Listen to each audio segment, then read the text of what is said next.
नमस्ते बच्चों, मैं संगीता साहू फिर से आपका हिंदी ऑनलाइन क्लास में स्वागत करती हूँ। बच्चों, आज की क्लास में हम हिंदी व्याकरण का पाठ 2 पढ़ेंगे। पाठ 2 का नाम है वर्ण विचार और उच्चारण। वर्ण विचार और उच्चारण में आज हम वर्णों के भेद तथा किस प्रकार इनका उच्चारण किया जाता है इस बारे में अध्ययन करेंगे। वर्ण किसे कहते हैं?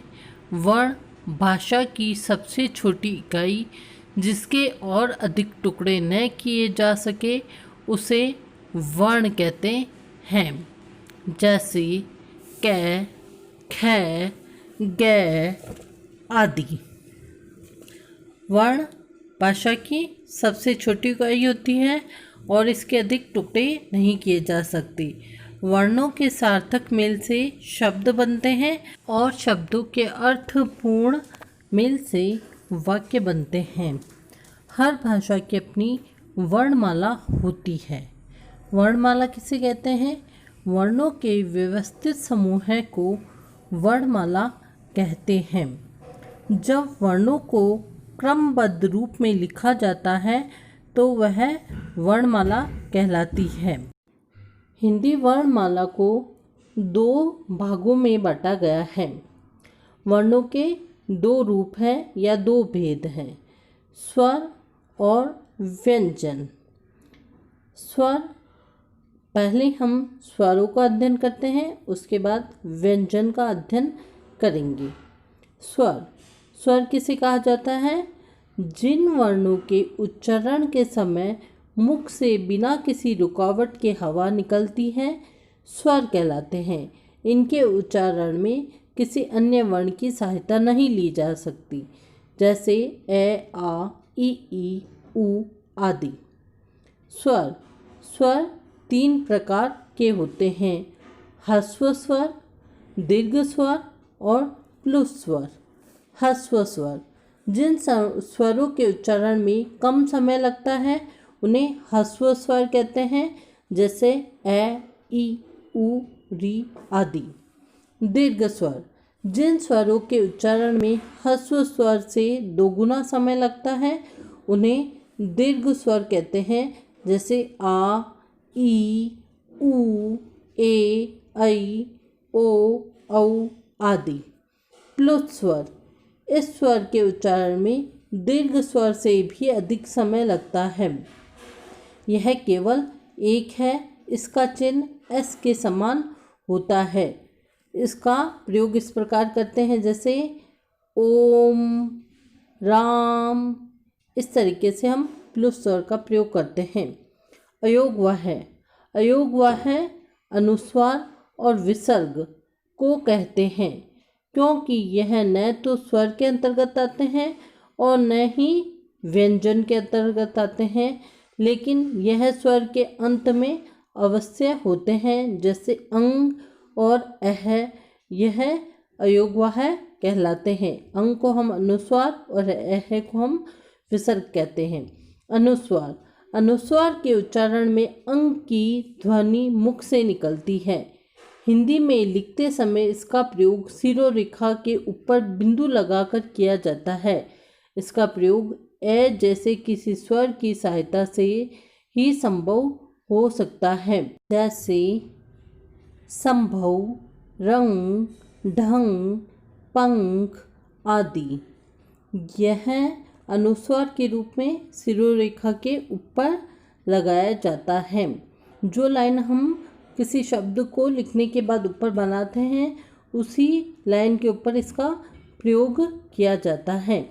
अनुनासिक, जिन स्वरों का उच्चारण मुख और नासिका दोनों से, मुख और नासिका, नाक दोनों से होता है, उसे अनुनासिक कहते हैं। ये ध्वनियाँ वास्तव में स्वरों के गुण हैं, जैसे हंस, चांद आदि।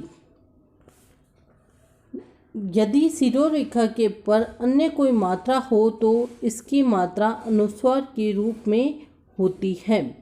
ध्यान दें, अनुनासिक की जगह अनुस्वार और अनुस्वार की जगह अनुनासिक के प्रयोग से शब्द के अर्थ में अंतर आ जाता है। अगर हम अनुनासिक की जगह अनुस्वार और अनुस्वार की जगह अनुनासिक लगा देंगे तो इनके शब्दों में अंतर आ जाएगा, शब्दों के अर्थ में अंतर आ जाएगा। जैसे हंसने की क्रिया और उसके स्थान पर अगर अनुस्वार लगा दिया तो वह क्या बन जाएगा? हंस, एक पक्षी। अतः हमें इन दोनों का प्रयोग करते समय विशेष ध्यान रखना चाहिए। विसर्ग, इसका उच्चारण है ध्वनि के समान होता है। इसका उच्चारण तत्सम शब्दों तक ही सीमित है। तत्सम संस्कृत के जो शब्द होते हैं उन्हें तत्सम शब्द कहते हैं, जैसे अतः, प्रातः आदि। आगत ध्वनियाँ, हिंदी में अंग्रेजी तथा उर्दू भाषा के शब्द निरंतर प्रवेश कर रहे हैं, किंतु उनका शुद्ध उच्चारण करने के लिए हिंदी में लिपि चिन्ह नहीं है। इसलिए उनको शुद्ध रूप में लिखने के लिए हिंदी के व्यंजनों के नीचे एक बिंदु लगाया जाता है। जो नीचे बिंदु लगाया जाता है यही नुक्ता कहलाता है। परंपरागत वर्ण क, ख, ग, ज़, फ नुक्ता प्रयुक्त होने के बाद ये वर्ण कहलाते हैं क, ख, ग, फ आदि। अर्धचंद्राकार, हिंदी भाषा में अंग्रेजी भाषा के कई शब्दों का प्रयोग किया जाता है। इनके कुछ शब्दों में प्रयुक्त होने वाली ध्वनि हिंदी से भिन्न है। यह ध्वनि आ तथा ओ के बीच की है, इसलिए हिंदी में इसके शुद्ध उच्चारण तथा लेखन के लिए अर्धचंद्राकार नामक चिन्ह विकसित किया गया है। इसका चिन्ह अर्धचंद्र के समान होता है। स्वरों की मात्राएं, ए की कोई मात्रा नहीं होती। आ, ई, उ, री, ए, ऐ, ओ, औ इन सब की यहाँ मात्रा आपको नीचे बताई गई है। अयोगवाह, हमने अयोगवाह के बारे में अभी भी पढ़ा। अयोगवाह दो होते हैं, अनुस्वार और विसर्ग। ये दो अयोगवाह के रूप में प्रयुक्त किए जाते हैं। अब हम स्वर, मात्रा, उनका प्रयोग और उनसे बनने वाले शब्दों का अध्ययन करेंगे।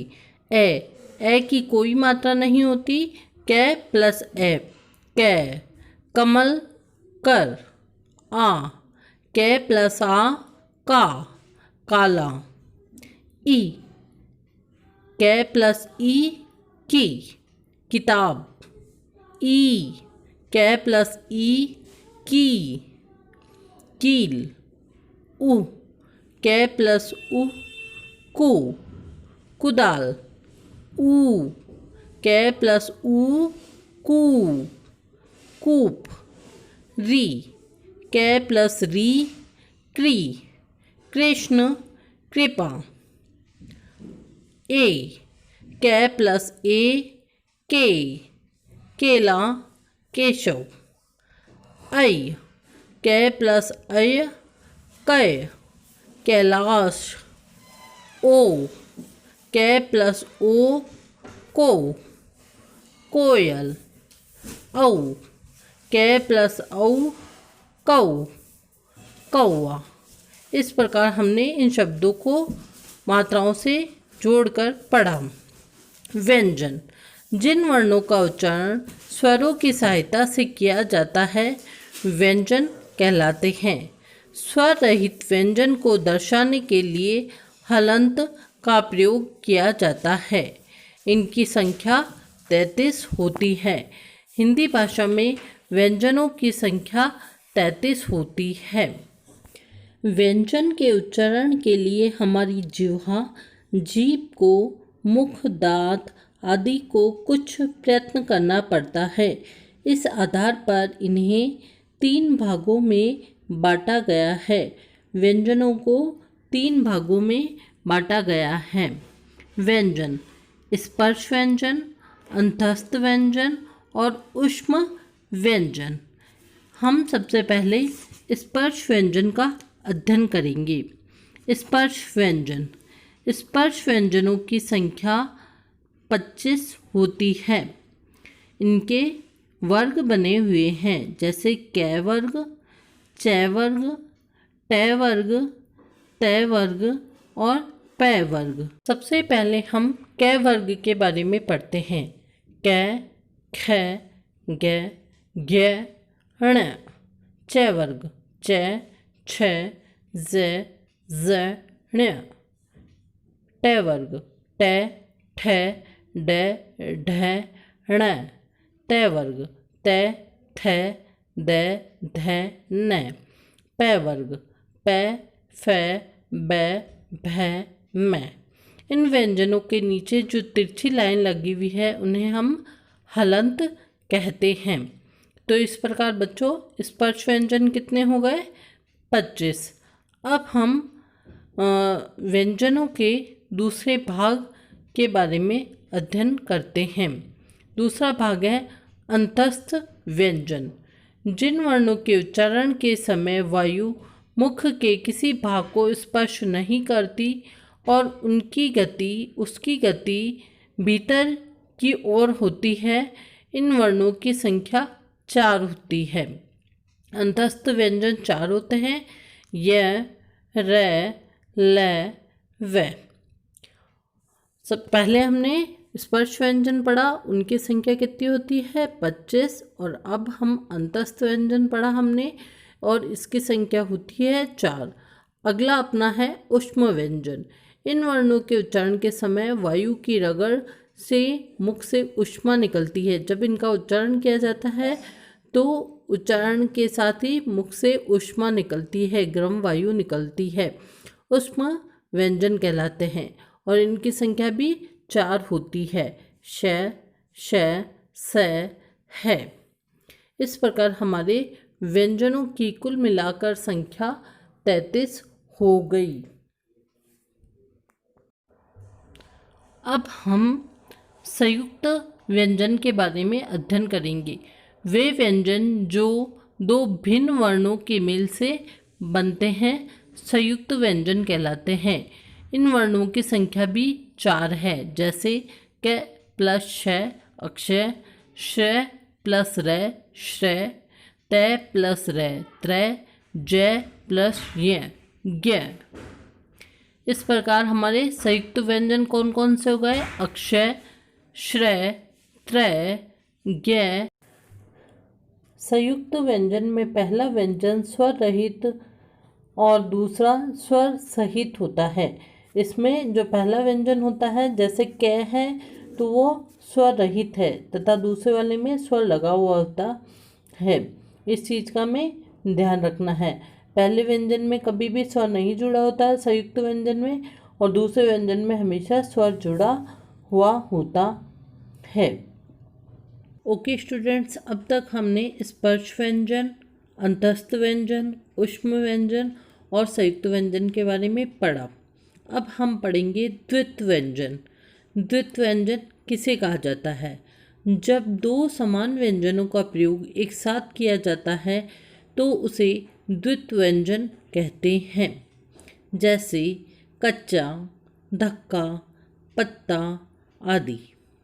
2 भिन्न व्यंजनों का प्रयोग भी एक साथ किया जाता है।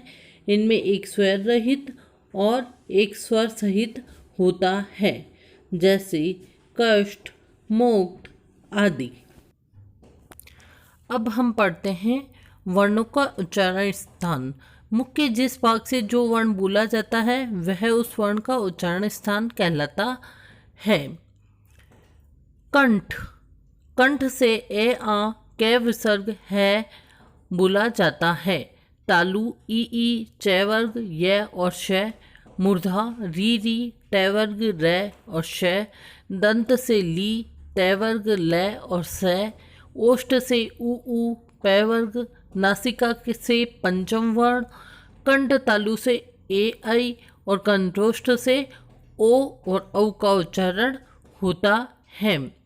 आप भी इस तालिका को बनाना तथा इसको बार बार पढ़ना, जिससे आपको पता चल जाए कि किस स्थान से किस वर्ण का उच्चारण होता है। श्वास की मात्रा के आधार पर व्यंजनों के भेद: अल्प प्राण, महाप्राण, संयुक्त व्यंजन, द्वित व्यंजन, संयुक्ताक्षर, जिनका अध्ययन अभी हमने किया था। वर्ण विच्छेद: शब्दों के वर्णों को अलग अलग करके लिखना वर्ण विच्छेद कहलाता है। जैसे बाजार, बाजार का वर्ण विच्छेद करते हम बै जमा आ जमा जय जमा आ जमा रे जमा ए, बाजार। ठीक है। श्रवण, श्रवण एक संयुक्त अक्षर है, श प्लस रे श्रय, फिर इसमें ए जोड़ दिया, पूरा श्रेय बन गया, और उसके बाद में वै प्लस ए वै और ण प्लस ए श्रवण। इसी तरीके से हमें चिन्ह, जरूर, विकसित, समक्ष, श्रमिक, स्त्री आदि शब्दों का भी वर्ण विच्छेद करना है।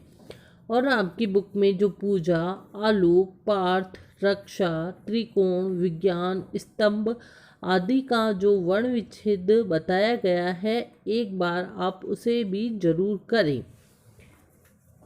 उच्चारण के समय वर्ण की ध्वनि जिस स्थान पर आ रही है, विच्छेद करते समय उसी स्थान पर लिखना चाहिए। जिस वर्ण की ध्वनि जहाँ पर आती है उसे हमें उसी स्थान पर लिखना चाहिए विच्छेद करते समय।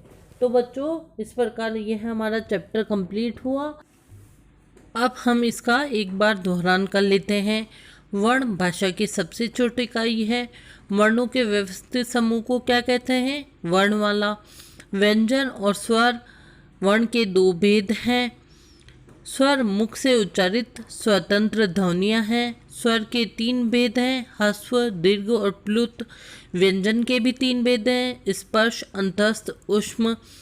स्पर्श व्यंजन 25 होते हैं, अंतस्थ 4 होते हैं, ऊष्म व्यंजन भी 4 होते हैं। अक्षय, त्रय, ज्ञ और शय ये संयुक्त व्यंजन होते हैं। द्वित व्यंजन, जहाँ दो समरूप व्यंजन का मेल हो वह द्वित व्यंजन कहलाता है। संयुक्त अक्षर, स्वर रहित व्यंजन का स्वर सहित व्यंजन से मेल संयुक्त अक्षर कहलाता है। ठीक है बच्चों।